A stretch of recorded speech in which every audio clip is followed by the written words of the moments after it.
Saya ajarkan kalian tidak ada liburan. Liburannya nanti aja di surga. Bait al-hanan, rumah kasih sayang.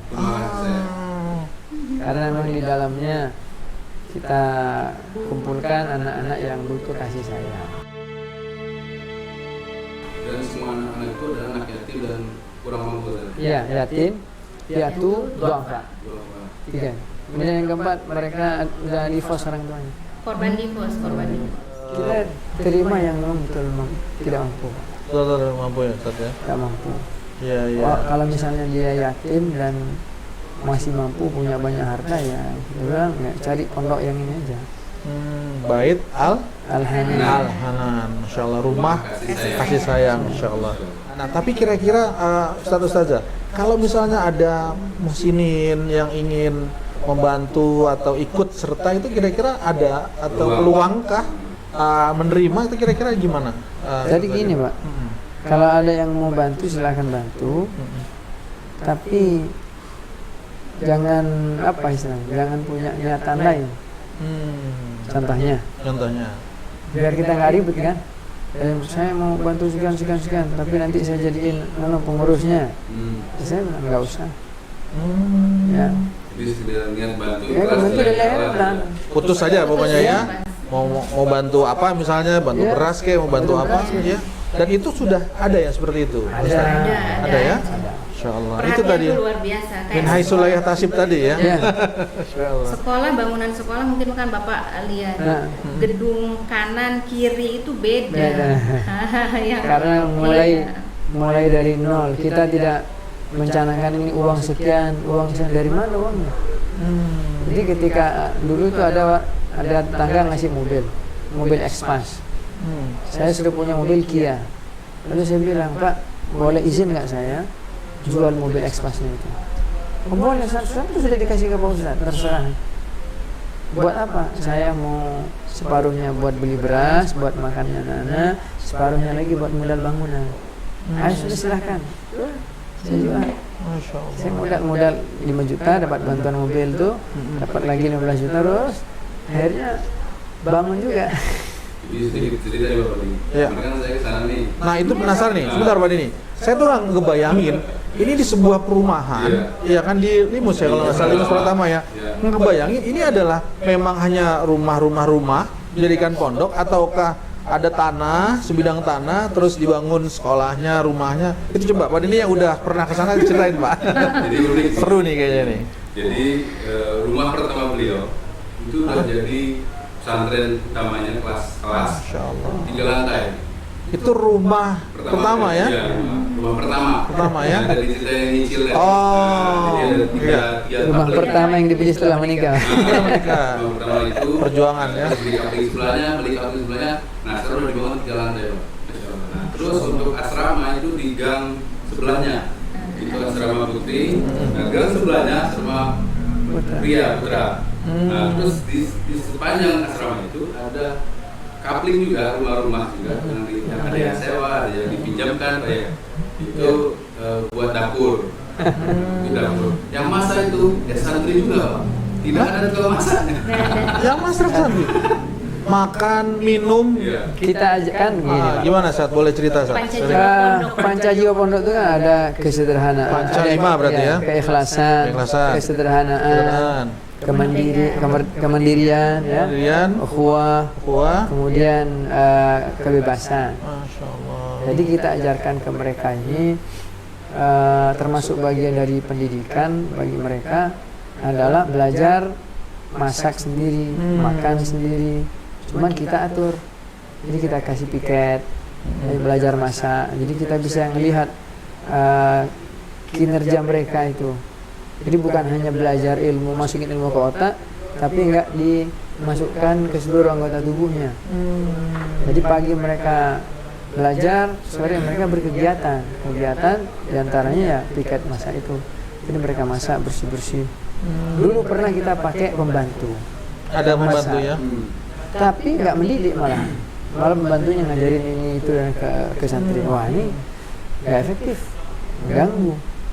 Akhirnya sudah ayo kita ajarin anak masak sendiri, kita masak. Dulu kadang istri saya Kemudian mereka sudah semakin dewasa, mereka bisa dijadwal kan. Jadi ada jadwal piket masak. Iya. Siapa? Fulan. Yang Dan laki itu masak beras jadi nasi, yang perempuan masak lauk. sama sayur. oh, jadi memang gitu ya. Iya. Saya kira tuh laki masak beras dan lauk dan akhwatnya juga Iya. beras. Ini berarti bagi tugas. Iya, Bagi tugas. Bagi yang tugas. berat laki-laki. Yang berat laki-laki ya. Yang ringanan perempuan. Oh, beras perempuan ya. Dan setelah itu baru makan. Makan Iya. lah. Dibagi. Dibagi, Dia ya. yang ke ikhwan-ikhwan, ke akhwat-akhwat. Iya. Masya Allah, menarik. Menarik. Ini chefnya pasti juru masaknya ngajarin ustazah. Pengalaman di Kairo dulu ya. Dan itu bagus Pak ke orang tua itu. Ketika mereka kita nggak ada istilah liburan, kita ada istilah lebaran itu silaturahmi dan dakwah. Saya ajarkan kalian tidak ada liburan, liburannya nanti aja di surga. Nah, di dunia jangan liburan lah ya. Iya, iya, iya. Jadi pulang ke rumah Bawa agenda dakwah. bawa agenda dakwah apa yang dikerjakan. Jadi kata orang tua mereka mengerjakan nyapu, masak, itu ternyata nilainya positif.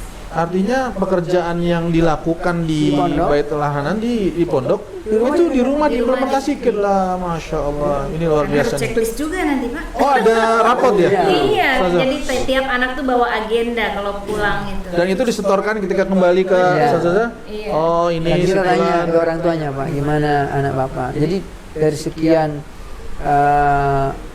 perwakilan keluarga mereka itu, kalau nggak ada orang tuanya, kakaknya atau bibinya gitu kan, yang nyerahin ke kita.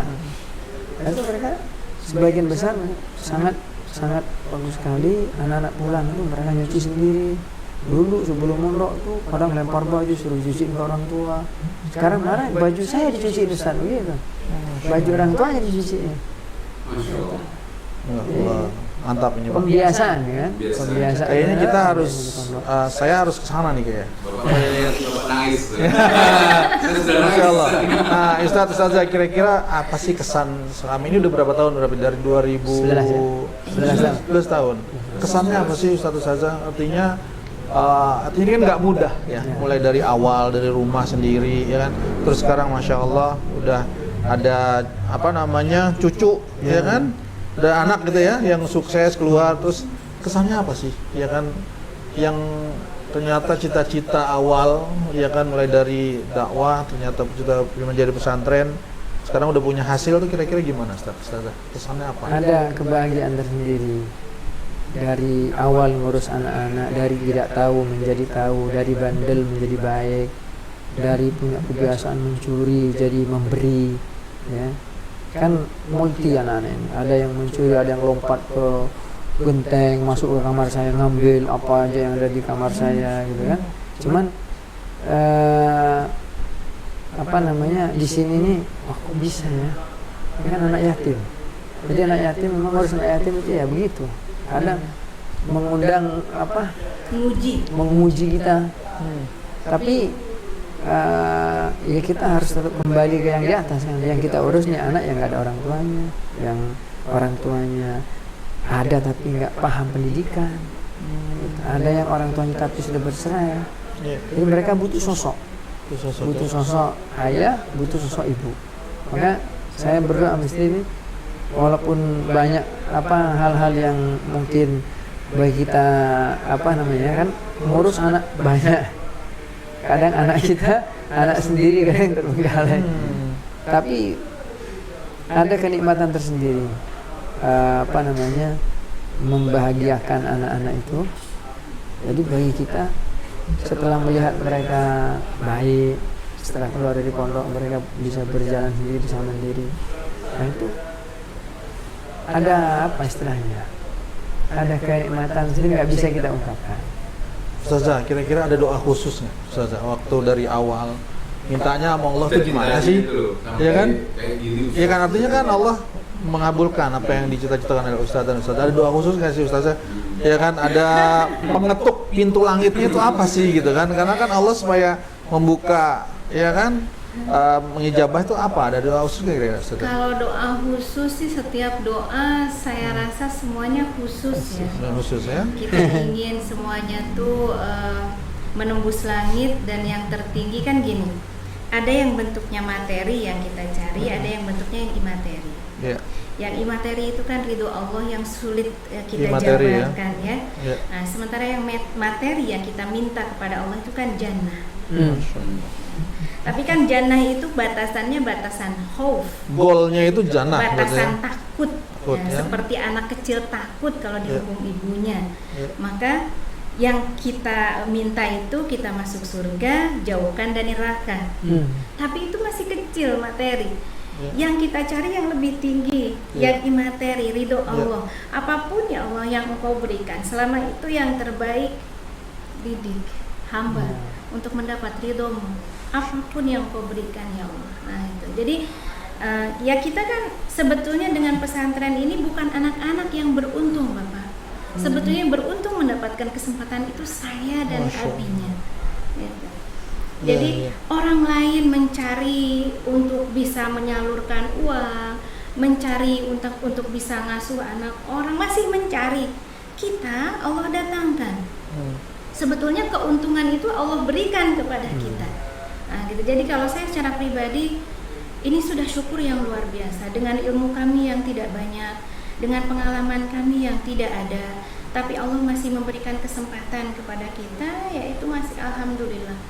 Ya, jadi banyak hal yang Allah ajarkan dan saya melihat sendiri. Ya. Dari background kami yang istilahnya dulu itu kan suami ngajar di satu sekolah yang luar biasa. Tapi nggak betah dengan gajian ya. Terus saya juga kerja di tempat yang lumayan, gitu. Kejarannya dunia, tapi kami nih sebetulnya kan lulusan agama. Ada sesuatu yang mengetuk hati nih, ngulik-ngulik. Kenapa sih kalian lulusan agama tapi kok masih begitu aja ke dunia? Ada pembisik berarti ya? Atau maksudnya seolah-olah iya. nggak tenang gitu ya? Betul, Ya, ngeganjal ya, ya, gitu. Akhirnya kami diskusi. Dulu kita tinggal di Bintaro ya, di River Park dulu kita tinggal. Masya Allah. Pindah ke Limus luar biasa, kalau kata orang Nggak betah dulu ya. Wah ini. Pinggir kali ya Bu Saja. Tapi dinikmati luar biasa. Jadi saya diajarkan oleh Allah secara bertahap untuk taat. Taat terhadap perintah Allah, taat terhadap suami. Nah, gitu. Selama apa yang dilakukan oleh suami tidak nyeleneh, tidak melanggar syariat, kita perempuan harus ikut. Ya. Gitu. Jadi betul-betul Allah tuh memberikan keyakinan. Dari manalah namanya juga ustadz, penghasilan bulanannya, dan dari dulu sampai sekarang saya nggak pernah tahu penghasilan suami berapa. Karena nggak pernah buka dompet suami, Yeah, gitu ya. Jadi ketika kita mau bangun, saya tuh dulu di organisasi di Mesir. Kita anak Kairo itu kalau urusan proposal jago ya. Nah gitu. Saya uji coba dengan proposal itu, ternyata bukan proposal yang goal. Allah tidak menginginkan kita jadi orang minta-minta. Justru ya itu tadi jamaah pengajian, Umi, Pak Ustadz kok bangun nggak bilang-bilang, ada yang ngasih batu, ada yang ngasih semen. Bangunan itu jadi karena kepedulian umat, karena Allah yang mengetuk hati. Allah yang mengetuk hati mereka ya. Kesombongan kita yang tadinya kita pikir pinter, yang kita pikir selama ini bisa kita handle mampu, semuanya gitu ya, mampu semua, semuanya. ternyata kita nggak mampu. Masya Allah Allah. ingin menekan nih supaya kita nih nggak jadi pribadi yang sombong. Allah ajarkan tahap per tahap, dan itu tuh sesuatu yang disyukuri banget. Kita butuh ketika bangunan sudah berdiri, kita tanya, karena itu sebelah ya Bi ya. Kita sebelah nggak langsung ngebangun tuh letter U tuh enggak, gitu sebelah. Ketika sebelah ditanya ke tukang railing pagar itu, ini sekitar 20 jutaan Umi. Dari mana kita punya uang 20 juta? Gitu. Tiba-tiba Allah datangkan orang pagi-pagi jamaah. Pak Ustadz mohon doanya, saya mau interview. Beliau tidak mengatakan bahwa gaji pertama nanti saya akan berikan untuk anak-anak, tuh enggak. Bapak tahu ternyata si bapak ini yang minta doa pagi itu keterima dan gajinya pas. Yang pertama 20 juta. Jadi min haitsu la yahtasib itu. Dan diserahkan ke kita datang. Ini gaji yang sudah saya Setelah kerja sebulan, beliau mendapat gaji dan benar-benar iya. ya. jadi railing, jadi ini pagar di sekolah. Yang banyak Pak. Lantabur ya. Ada doa itu yang Masya Allah. yang sering saya ini. Dulu kan ada rumah, rasanya mustahil kalau kita beli, soalnya duitnya nggak ada gitu kan. Cuman saya ingat doa itu, Rabbi anzilni munzalan mubarakan wa anta khairul munzilin. Ya Allah, doa Nabi Nuh ya. Ya. Ya Allah, tempatkanlah aku dengan penempatan yang penuh keberkahan. Sesungguhnya Engkau sebaik-baik zat yang menempatkan. Saya selalu baca itu, sama baca di surat Nuh juga kan ada tuh. Faqultu astaghfiru rabbakum. Ya. Nah, saya pernah praktekin kan anak beras habis kan. Ya, anak-anak beli beras sudah nggak cukup untuk masak. Tinggal 2 centong gitu ya. Nggak cukup. Misalnya saya panggil anak semuanya, sini semuanya duduk. Kalian hafal surat Nuh kan? Hafal. Itu dah. Faqultu astaghfiru rabbakum innahu kana ghaffara yursilis samaa'a 'alaikum midrara yumditkum bi amwalin wa banin wa yaj'al lakum jannati wa yaj'al lakum anhara. Perhatikan yang ayat, Allah akan bentangkan kepadamu harta kekayaan yang berlimpah ruah dan keturunan. Itu beristighfar. Saya ajak santri itu beristighfar. Baca dalam hati ya. Harapannya adalah Allah dengarkan kita, Allah ridhoi kita, Allah bimbing kita. Astagfirullah. Itu piket tuh lari-lari dari pojok dari Usman. Assalamualaikum warahmatullahi wabarakatuh. Ada mobil Pak. Ada apa? Bawa beras 8 karung. Saya tanya, saya kejar itu sopirnya Pak. Saya tanya, dari siapa nih Pak? Pak Ustadz, dia cuma ngasih alamatnya. Pak Ustadz di sini alamatnya. Bapak nggak tanya, ada nomor HP-nya? Nggak ada. Terus setelah dia ngasih, tolong serahkan ke tempat ini nama ustadznya ini, langsung pergi, bayar pergi. Jadi udah bayar. Saya nggak tahu siapa orangnya. Iya. Nggak kasih identitas ya Pak ini ya, siapa pemberi ya, langsung. Dan Allah sampai yang sekarang masih itu mengirimkan. ada Pak yang begitu. Masih ada ya? Masih ada. Rutin gitu. Iya. Ya artinya nggak bisa ditentuin misalnya sebulan sekali atau Iya. berapa, pokoknya ya, atau memang ketika memang beliau sedang sulit dan santri-santrinya yuk berdoa, minta Allah kasih lagi ya, Allah kasih lagi ya, Masya Allah. Bukan langsung Masya Allah datang ya, Masya Allah. Tapi itu tadi, kalau kita emang mengeluh ke yang di atas, malah yang biasa ngebantu kita itu kadang kenapa nggak ngomong sama kita? Kan malu kita mengeluh sama manusia. Iya, betul. Kan ada yang bilang, Ustaz, saya pengen Pak Ustaz ditelepon saya kalau ada kekurangan apa, yang sampai nggak telepon. Kan malu kita menelpon. Benar.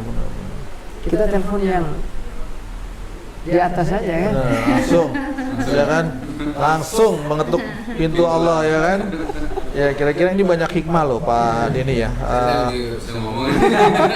Ya maksudnya saya penasaran, saya pengen penasaran mau lihat kira-kira gimana sih, ya kan, karena memang ya punya cita-cita juga ingin punya pondok, punya pesantren. Nah, kira-kira dari Ustazah ada nggak pesan untuk seseorang ya? Jadi kalau orang buka konsep seperti ini, kira-kira ada pesan ataupun Ada. gimana? Ataupun Jangan menunggu. cara-caranya gitu. Jangan menunggu. Jangan menunggu. Iya. Bapak sekarang sudah mau niat kan? Iya. Apa yang sudah dilakukan untuk mewujudkan niatnya? Let's do it, ya kan? Mari lakukan sekarang. Jangan nanti Iya. punya uang dulu lah gitu, Ustaz. Saya kan dulu bilang sama istri, Aduh, ketampar juga nih saya. saya kan saya kuatnya baru nyicil rumah yang 92, itu nyicil. Ketika belum selesai saya pengen bikin pondok di sini. Ceritain yang Fatihah, Bi. Wah, ada cerita khusus nih kayaknya nih. Boleh nih sebelum penutup ya. Ini hikmahnya luar biasa nih Mas ini. Ya kan, gimana ceritanya? Ustazah. Jadi saya sama suami itu tadi seperti yang saya katakan di awal, nggak ada bulanan jelas pasti itu nggak ada. Sampai saat ini. Dan saya sama suami paling anti untuk menentukan kalau kita mau ngaji pengajian harus sekian, nggak ada. Bahkan orang yang sampai sekarang pun kan yang di depan itu istilahnya yang kita jaring di bawah gratis, yang di ruko kita ada 2 ruko yang Bapak juga tahu. Ngaji gratis. Itu juga gratis juga, cuman untuk orang luar, di luar Limus, siapa yang mau gitu ya, yang untuk belajar. dulu ketika kami ini ada rumah yang sekarang jadi sekolah, itu kan kadang saya jalan-jalan ke bagian belakang yang sekarang saya tinggalin, yang ditempatin anak-anak. Itu suami kalau jalan pagi sama saya tuh bilang, "Mi, insya Allah ini jadi rumah kita, Al-Fatihah." merinding. Lisan saya taat, Pak. Lisan saya taat, ikut Fatihah, tapi dalam hati nih ngenyek juga. Berundel juga ya? Perempuan. ya saya. Iya. Emang pakai apa nih bayarnya Iya, kan gitu ya. iya. Tapi lisan tetap gitu. Betul. Dan Masya Allah ternyata Allah ingin memperlihatkan semuanya itu kekuatan keyakinan. Yang punya itu bukan kita, tapi Allah yang menentukan. Kita nggak punya mungkin untuk saat ini, tapi kata Allah itu bakalan jadi rezeki kamu, yang jadi rezeki. Dan alhamdulillah yang kita bacain Fatihah semuanya kena. Semuanya ya? Masya Allah, teman-teman. Al-Fatihah, kekuatan Al-Fatihah. Saya bilang begini, ya Allah, kalau rumah untuk hamba cukup yang 1,5 meter itu kuburan. Tapi ini hamba butuh untuk anak-anak. Butuh untuk anak-anak. Anak-anak banyak ini. Mereka butuh tempat. Jadi setelah saya ngomong gitu, tenang aja saya, yakin aja saya ngomong. Ini besok insya Allah saya beli. Memang duitnya ada, Bi. Saya bohong, saya ada. Saya bohong. Kan bohong itu kebaikan boleh. Iya. Artinya bermodal keyakinan juga ya. Yakin, ya kan, berharap besar. Itu nggak bohong, Bi, ada. Ada. Masih di Allah. belum. Jadi artinya pesan buat teman-teman, para sahabat semua yang ingin mendirikan pesantren seperti pondok seperti satu saja itu jangan tunggu ya. Ustaz ya. Mulai. Segerakan dan yakin kepada Allah. Betul. Ya kan? Gitu ya kira-kira. Dan jangan berharap sedikit pun keinginan duniawi, itu kunci. Atau misal jangan berharap ini pesantren menguntungkan, buat ini itu nggak boleh ya Pak Ustaz ya. Itu terserah nanti Pak. Masya Allah. Dicerai-beraikan oleh Allah. Dan itu baina-baina loh di hati lo. Iya kan, bener nggak? Kita sendiri yang tahu sama kita. Iya. Masya Allah. Tipis sekali bedanya. Saya mau tanya nih, Enggak. gimana menjaga hati dari apa enggak? Kan fitrah manusia itu kan pengen tuh, Iya. pengen ini. Jadi ya gimana tuh saja? Ya, selalu merenung itu Pak, selalu muhasabah. Ada hikmah yang bisa disampaikan nggak Ustaz? Selalu Apa yang muhasabah. disampaikan? Misalnya agak goyang nih. gitu. Kalau saya sama istri, kalau saya lagi ini istri yang mengingatkan. Kalau istri lagi ini saya mengingatkan. Ayo kita sekarang kita zikir.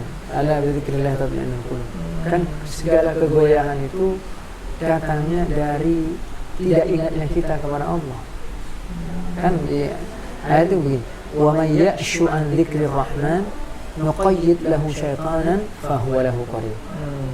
Siapa yang lupa sesaat saja ingat kepada Zat yang Maha Penyayang, Allah biarkan setan itu menjadi korin kita. Lupa sesaat. Allah biarkan setan itu menjadi korin, menjadi teman. Ya kan? Itu sesaat. Gimana lupanya lama Pak Den? Masya Allah. Itu kadang saya datang ke sesepuh, kadang datang ke orang tua, dia minta nasihat. Ada minta wasilah dari guru atau orang tua Ya, gitu? datang Ustaz, ke kira-kira guru, datang ke guru minta doa, minta doa nasihat. gitu kan? Gitu Pak. Jadi penguat lah. Jadi waktu ibu istri masih sehat, kita datang. Iya nak, saya doain. Nah, itu senang kita. Saya doain, mudah-mudahan kamu yang penting terus ikhlas lillahi ta'ala gitu. Mustajab ya doanya Ya. beliau ya. Ustaz. Kayak sekarang ibu saya masih datang. Karena memang dulu saya fokus karena pesan ayah sebelum meninggal. Kata ayah saya, kamu sudah jauh-jauh belajar mondok di pesantren 7 tahun, kamu berada di Al-Azhar Mesir 7 tahun. Nah, kalau kamu mau mulia, mau hidup nyaman, kamu ajarkan apa yang sudah kamu pelajari, tapi kamu jangan minta gaji. Dikasih terima, nggak dikasih sabar. Itu sebelum ayah saya meninggal. Itu pesan ayah ya. Ustaz ya. Kemudian ayah kasih saya amalan, jangan kamu tinggalkan istighfar. Wah, itu. Perbanyak istighfar, perbanyak salawat dan perbanyak la ilaha illallah. Istighfar ini kalau dikulik digali ini nggak selesai Pak Den. Kira-kira bisa panjang, bisa 2 jam, 3 jam bahkan lebih ya, karena memang banyak hikmah, banyak. Sebenarnya kalau digali dua-duanya dari Ustadz Obid dan Ustazah Yesi itu dua-duanya Masya Allah. Kita dengarkan banyak nasihat pada hari ini ya Pak Den ya. Ya kan ada yang Pak Den mau gali lagi dari beliau? Kita cukup di sini untuk lebih lanjutnya kita Iya. ujung ke Makanya saya, Masya Allah, saya mau nangis cuma malu gitu kan. Karena ini luar biasa. Terus terang saya cita-cita ingin punya pondok ya, karena memang Segera, sedikit insya Allah. ilmu ya kan. Pengen sekali berbuat sebelum mati itu, sebelum Allah panggil ini, kan harus bermanfaat buat umat ya, Ustaz ya, buat siapapun kayak gitu. Baik, itu saja mungkin ya diskusi kita pada hari ini dalam program berkah kita berbagi kisah dengan Ustadz Obid dan Ustazah Yesi ya. Baik teman-teman, saya tutup acara berkah pada hari ini ya. Kita sempurnakan dengan doa kafaratul majlis. Subhanakallahumma wa bihamdika asyhadu an la ilaha illa anta astaghfiruka wa atubu ilaik. Ya, terima kasih. Jazakumullah khairan buat Ustazah. Assalamualaikum warahmatullahi wabarakatuh. Waalaikumsalam.